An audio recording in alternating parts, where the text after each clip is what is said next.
Olá pessoal, bem-vindos a mais uma aula de Fundamentos de Enfermagem 2.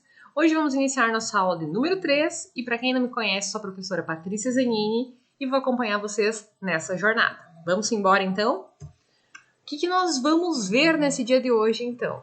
Nesse momento? A gente vai aprender um pouquinho sobre a oxigênio-terapia, que é algo que é muito importante a gente ter uma noção para que serve, o que é, como funciona, beleza? Então, o que é a oxigênio-terapia em si, né?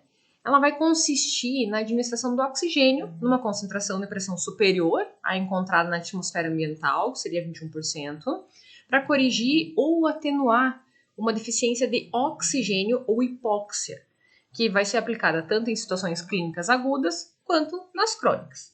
Então, ela vai auxiliar nesse manejo do oxigênio para o nosso organismo, perfeito? Então, para que serve, né? Qual que é a necessidade da oxigenoterapia em si? Então, seria necessário para manter a vida, né? Para fazer a manutenção da nossa vida, para nós continuarmos vivos, a gente precisa do oxigênio. Não tem dizer que não, a gente precisa sim. Os sistemas respiratórios e cardíacos, eles suprem as demandas de oxigênio no nosso corpo. Então, o sangue ele é oxigenado através do organismo de ventilação, perfusão, transporte de gases. E nós temos reguladores neurais e químicos que vão controlar nossa frequência respiratória e a profundidade da respiração em que a resposta de oxigênio tecidual estejam alteradas. Então, eu não sei quem lembra da parte da anatomia das trocas gasosas que acontecem no nosso organismo, né?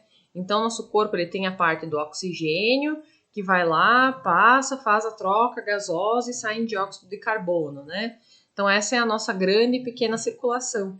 Então, ela é necessária para manter a nossa vida. Então, a gente precisa. Se a gente não está conseguindo suprir essa necessidade, nosso corpo não está conseguindo suprir essa necessidade, a gente vai precisar administrar de um meio exterior, né? Que daí vai entrar a oxigênio terapia.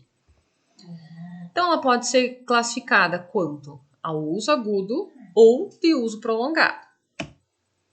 O objetivo principal, então, seria aumentar a quantidade de oxigênio que está sendo carregado pelo sangue para os tecidos, né?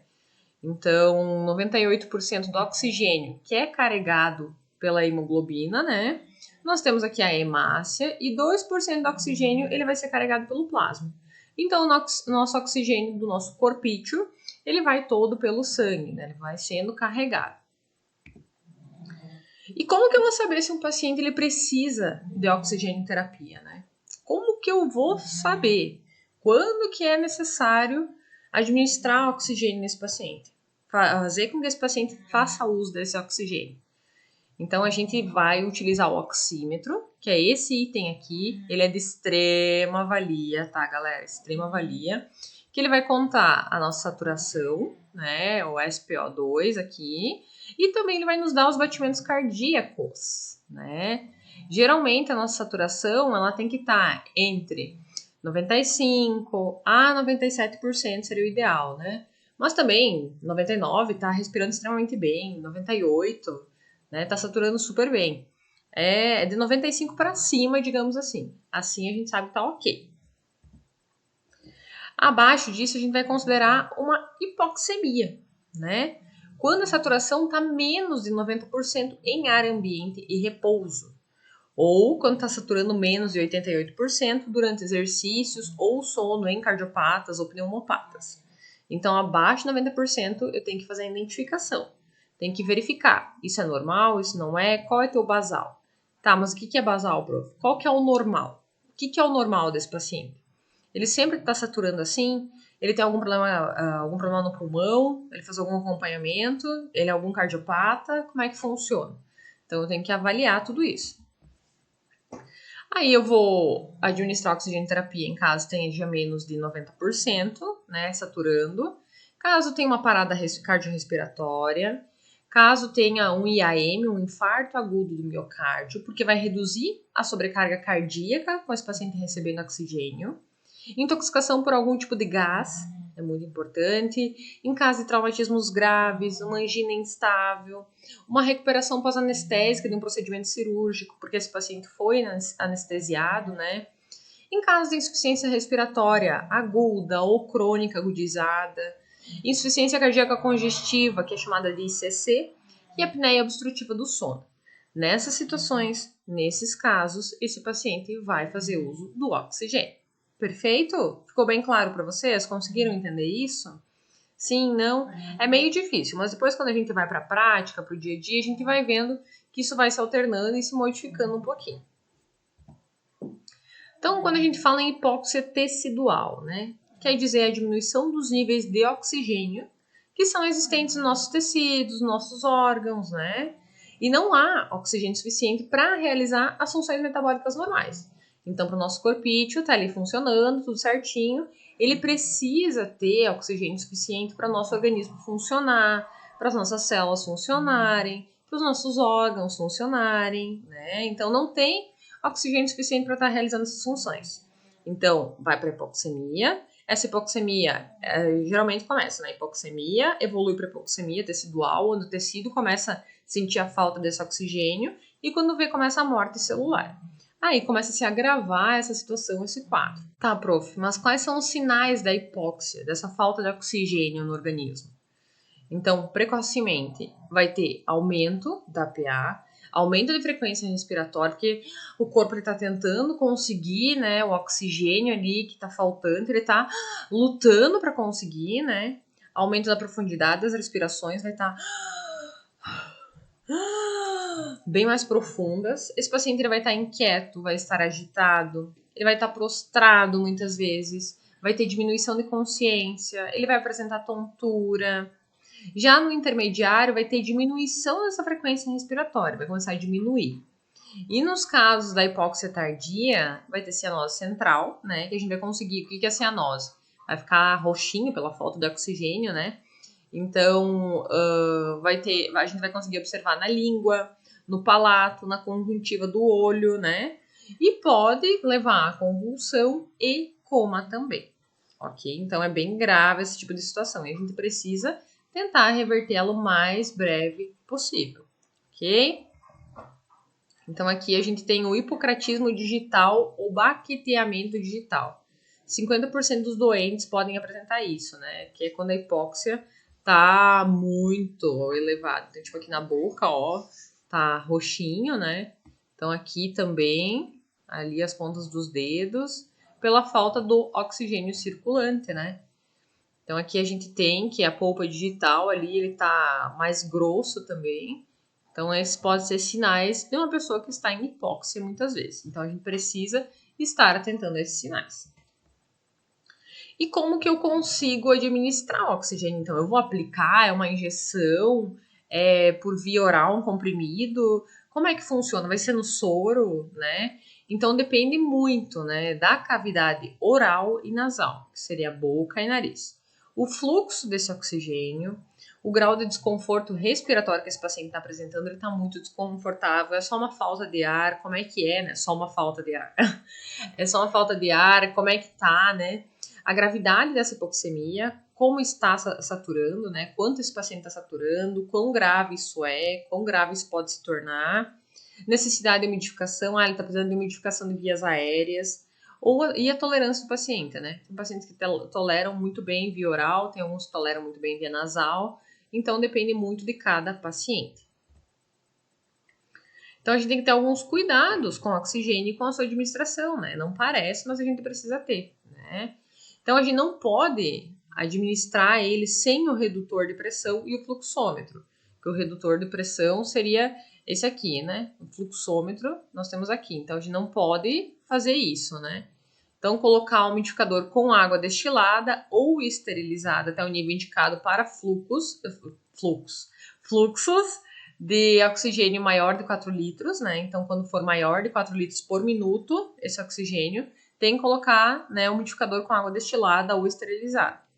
E a umidificação ela é recomendada na oxigenoterapia prolongada. Então, o paciente que vai ficar com mais tempo de oxigênio tem que ser colocado. Então, aqui nós temos o umidificador, né? Então, nós temos o nível máximo e o nível mínimo, né? Que deve estar ali com água destilada ou esterilizada, né? Então, é importante a gente atentar a isso. Aí, a gente vai engatar ele aqui, né? E vai girar o negocinho e vai começar o fluxômetro subir. Então, a gente vai ficar tentando ali. Aqui reduz, aumenta, e ele vai subindo o pininho aqui dele, para dizer quantos litros ele tá por minuto. O oxigênio seco com baixa umidade, ele vai lesar as mucosas respiratórias, ele vai estar machucando o paciente, então não é indicado, não é adequado. É importante a gente conseguir controlar a quantidade de litros por minuto, né? Não vou abrir lá e deixar lá o oxigênio aberto, por exemplo. Trocar diariamente a cânula, os umidificadores, o tubo, os equipamentos que estão expostos à umidade. Se é um paciente que está utilizando oxigênio por vários dias, né? É muito importante realizar essa troca para evitar contaminações, evitar proliferação de bactérias, principalmente nesses locais úmidos. A bactéria adora local úmido, elas amam lugares úmidos, né? Observar o volume de água do umidificador e a quantidade de litros por minuto também. Vou lá verificar meu paciente, eu olho quantos litros por minuto está administrando esse meu umidificador. Fazer o revisamento das narinas, né? A cada 8 horas, deixar o catéter nasal, né? É muito importante. E o posicionamento adequado, é assim, né? Então ele deve ficar semi-sentado, né? Ele vai ficar ali sentado. Então eu vou colocar o oxigênio, vai facilitar também a oxigenação ali dele.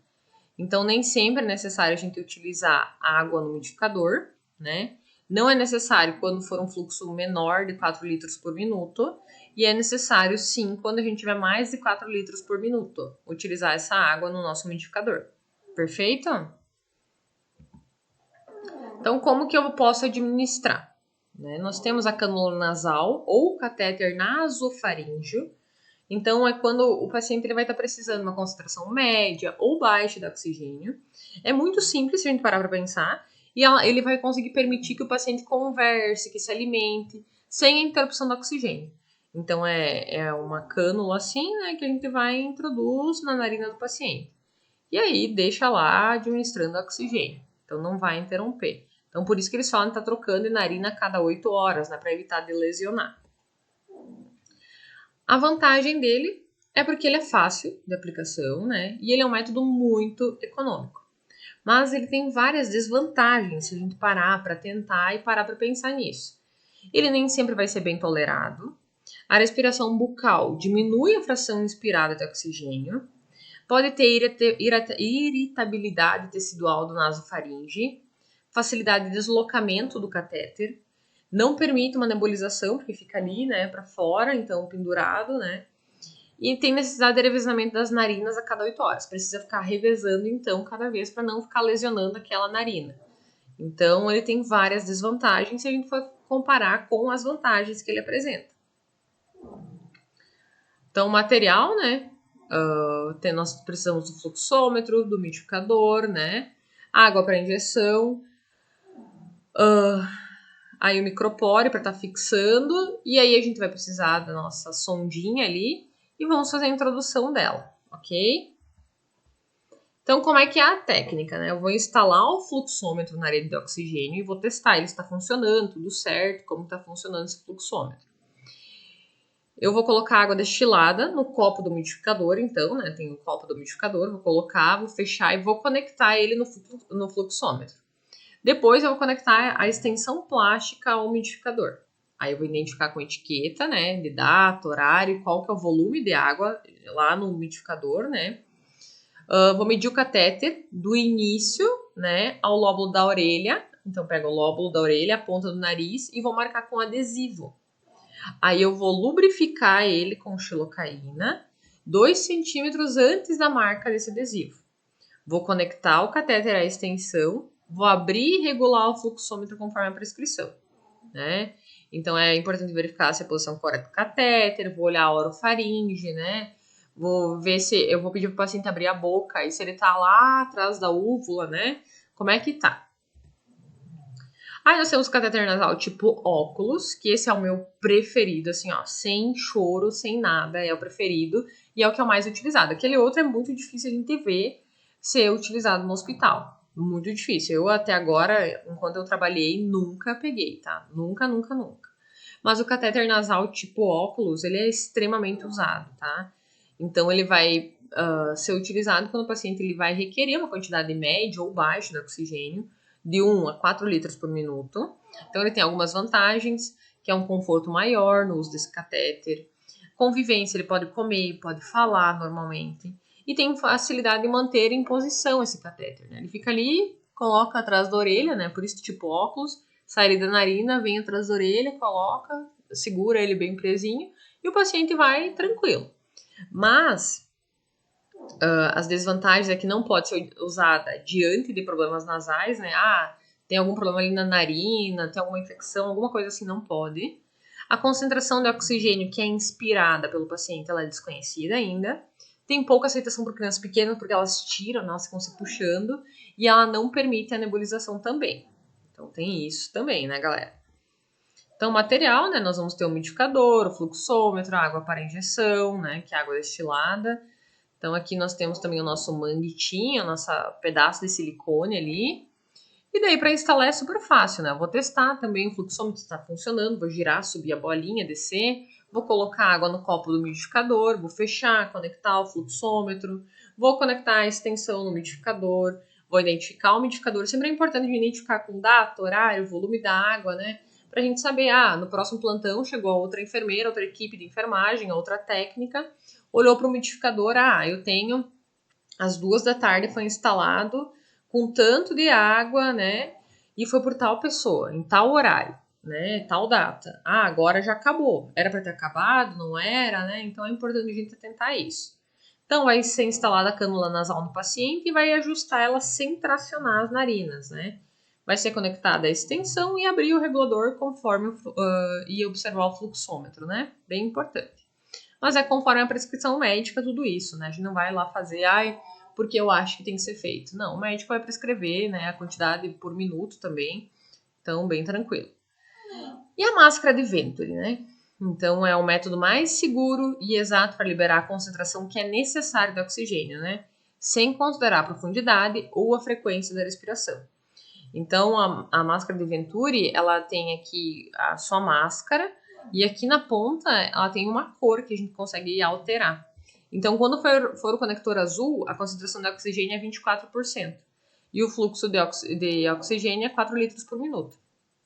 Já no amarelo, a concentração vai a 28%, 4 litros por minuto. O branco, 31%, 6 litros por minuto. Verde, 35%, 8 litros por minuto. Vermelho, 40%, 8 litros por minuto. Laranja, 50%, 12 litros por minuto. Então, a gente tem que atentar a tudo isso, tá, galera? Tem que atentar. Conforme a cor, vai alterando a concentração de oxigênio e o fluxo de O2 que suporta. Então, essa é a máscara de Venturi. Aí nós temos a máscara com reservatório, né? Uma máscara que é acoplada a uma bolsa inflável, né? 1 litro, um fluxo de 7 a 10 litros por minuto. Então fica bem assim. Aqui nós temos a bolsa e aqui tem a máscara. Tem a máscara de traqueostomia, que o fluxo vai de 1 a 15 litros por minuto. Então aqui tem a tráquea, né? Então tá aqui a tráquea e aqui nós temos a máscara, que ela vai ficar em volta da tráquea. Nós temos as tendas faciais, que elas são utilizadas com o dispositivo de aerossol. Elas podem ser ajustadas e as concentrações delas variam de 27% a 100%. Então fica bem assim. Essas eu nunca vi nos hospitais que eu atuei, tá? Nunca presenciei elas. Aí nós temos a aerossol terapia e a nebulização, né? Então, qual que é o conceito? Vai ser a administração de pequenas partículas de água ou oxigênio ou ar comprimido, com ou sem medicação nas vias aéreas superiores. E a finalidade dela geralmente vai ser alívio de processos inflamatórios, congestivos, obstrutivos, para umidificação também, para tratar ou evitar a desidratação excessiva da mucosa dessas vias aéreas, fluidificação, para facilitar a remoção das secreções viscosas e mais densas, e a administração de medicamentos, mucolíticos, corticosteroides, né, antiespumantes. Então, ela tem uma função bem ampla, assim, se a gente parar para pensar. É a tal da nebulização, né? O paciente tá lá com crise de asma, é utilizado broncodilatador na nebulização, já resolve também, né? Tá lá com pneumonia. É utilizado um corticoide, né? Também já resolve. Então, a nebulização é algo que é bem efetivo se a gente parar para pensar. E eu tenho alguns cuidados, né, que eu tenho que ter na terapêutica dessa nebulização. Então, eu vou anotar a frequência cardíaca antes e após o tratamento, se for usado broncodilatador, né? Porque o broncodilatador ele pode elevar os batimentos cardíacos. Então, é importante a gente atentar a isso, né? Se aumentou a frequência cardíaca, como é que ficou. Colocar o paciente sentado ou semi-floor, né, que é semi-sentado, né, porque vai ter uma maior expansão diafragmática do tórax, então a gente consegue auxiliar o paciente de um melhor modo. Eu vou orientar também o paciente para que ele inspire lenta e profundamente pela boca,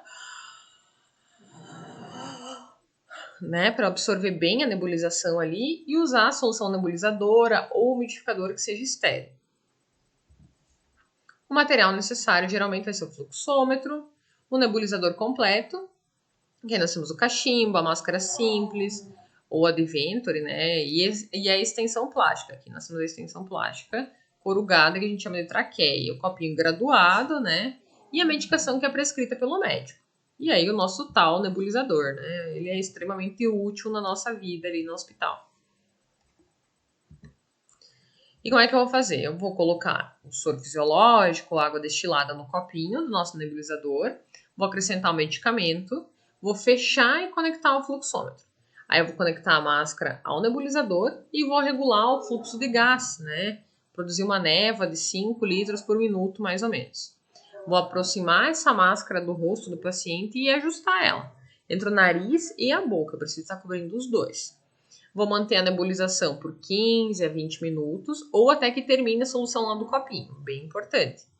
E aí eu vou identificar com etiqueta, data, hora, né, de instalação. Vou fechar o fluxômetro e retirar o nebulizador, né? Então, vou secar, recolocá-lo na embalagem e mantê-lo ali na cabeceira da cama. E aí, a próxima vez que eu for utilizar o nebulizador, eu reutilizo aquele copinho porque tá lá, né? Que é do meu paciente. Eu não vou trocar de um paciente para o outro. Não, eu vou usar sempre do mesmo paciente para ele mesmo. Alguns hospitais fazem a troca do copinho ali, do equipamento todo, alguns mantêm, então varia muito de cada instituição, né?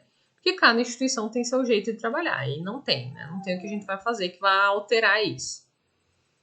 E aí nós chegamos nos exercícios respiratórios, tá? Então, os exercícios respiratórios, o que eles fazem? Eles vão estar estimulando a insuflação alveolar máxima, lentificam a frequência respiratória e eles diminuem o trabalho de respiração. Eles vão reduzir a probabilidade de complicações pulmonares pós-cirúrgicas em tabagistas, os inveterados e outros pacientes com doenças pulmonares, né? Então é o processo de inspira, respira. Inspira pela boca, pelo nariz, solta pela boca. Puxa pelo nariz, solta pela boca. Puxa pelo nariz, solta pela boca. Esse é o exercício respiratório que vai estar estimulando essa insuflação alveolar que a gente considera máxima. Então, a respiração lenta, relaxada e rítmica, ela também auxilia a controlar alguns problemas, né? Respiração diafragmática, respiração com lábios entreabertos. Então, a gente pode praticar isso em várias posições, porque a distribuição do ar e a circulação pulmonar variam de acordo com essa posição do tórax também. Então, sempre lembrar, puxa pelo nariz, solta pela boca. E os exercícios respiratórios, geralmente, eles são realizados 3 vezes ao dia, né? Quando o paciente está sentado, vai posicionar as mãos sobre o abdômen dele, sobre a barriga dele ali, e vai respirar profundamente com a boca fechada, né?